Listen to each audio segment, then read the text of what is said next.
Hello everyone, welcome back to the channel. So tomorrow will be Dev's anniversary announcement stream. They will be going over the freebies they'll be handing out during the anniversary event, along with the new release characters and all the celebration stuff that they will be doing to celebrate our 1-year anniversary of Nikke release. So right now is probably a very good time to take a look at where every character lands on the tier list and see how the new character coming out, probably most likely a pilgrim, is gonna shake up the current tier list. Alright, first of all, this is our first one. Look, since the last time release, we have 3 new characters came out: Tia, Naga, and Quarry.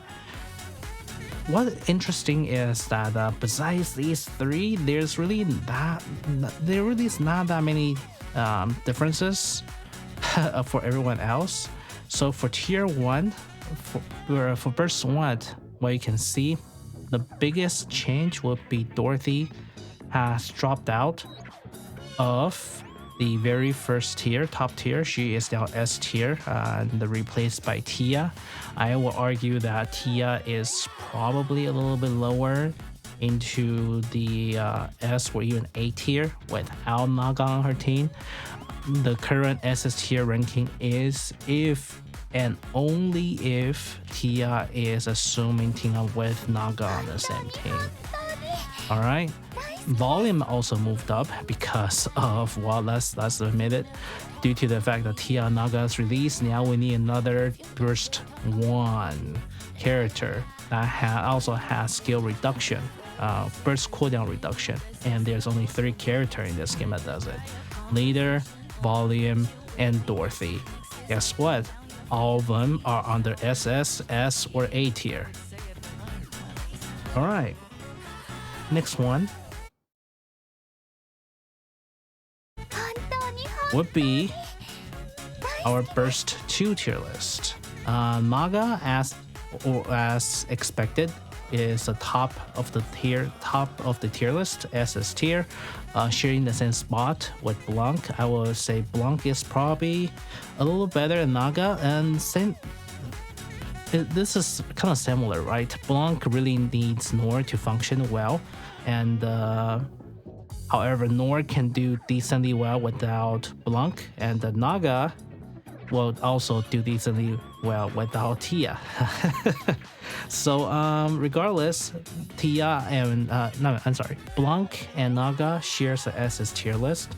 Senti got squeezed down a little bit, mainly because with the release of Naga, Senti is no longer the required characters for a lot of different compositions, especially when you're team 1 for union raids. Team 1 is almost always a bunny team. Team 2 is almost always the Taiga team. And first team 3 is when you finally got a chance that you may or may not want to put Senti. And ironically, a lot of times you don't do Senti because you have better either healing or attack increase characters that you can choose from. But Senti is still really good in everything else: PvP, PvE. For a new player that does not have a specific set of teams that they can use. Alright. And another thing is Marciana is no longer considered top tier in the S tier for mainly due to the fact that she really only heals, and the last rounds of solo raid, aka Modernia, shows that a lot of them, you don't really necessarily need heals on the newer design they put on bosses. There's a lot of quick time events, and the boss just won't attack much, won't damage you much if you can do all the quick time event fast enough. Hence, the healer is not really a necessary requirement in some of the solo raids or even union raids. And hence Marciana is moved down a little bit. Alright, next one. This would be our first 3 and burst 3. Let's see if I can switch to a burst 3 character. There we go. Burst 3. Nothing much changed because there is no new character. I'm sorry, there is a new character release, but she just doesn't really change the meta that much. Corey is our new burst 3. However, she is not very good. She lands squarely in the B tier, which means that you do not necessarily want to put too much effort into her.